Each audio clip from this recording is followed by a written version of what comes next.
Le monde des esprits ne peut pas voir ton âme. Le monde des esprits ne peut pas voir ton esprit. Sinon, Satan est omniprésent. Il n'y a que Dieu qui sonde les cœurs et les reins. Satan n'habite pas en toi. Il ne peut donc pas voir ce qui est en toi.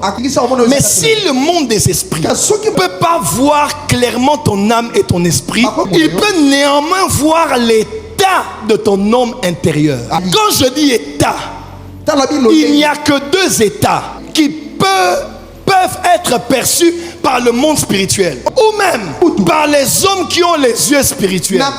Ces deux états sont la lumière et les ténèbres.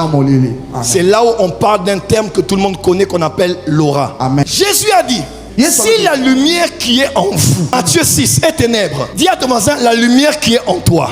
Dis à ton voisin la lumière qui est en toi. Dans le monde ésotérique, dans le monde mystique, même dans le jargon moderne, on utilise beaucoup le terme aura. Je ne vais pas dans sa définition. On parle de ce que l'homme dégage, l'énergie que l'homme dégage, que l'on perçoit autour de son être. Le monde des esprits, où les hommes spirituels peuvent voir la quantité de lumière qui jaillit de l'homme intérieur ou la quantité des ténèbres.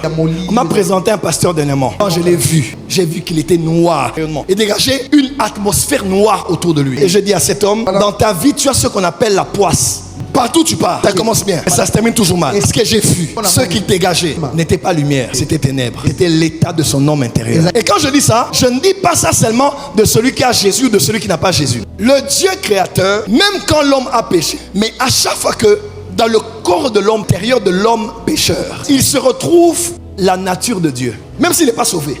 Quand il a l'amour en lui, miséricorde, il a la compassion. Comme Dieu est lumière, comme dans cet homme, il y a la lumière. C'est pas la lumière qui sauve, mais c'est une lumière qui jaillit vers l'extérieur. C'est ça qu'on a des gens dans nos familles, ils ne sont pas chrétiens. Les hommes spirituels savent, cette femme a la lumière.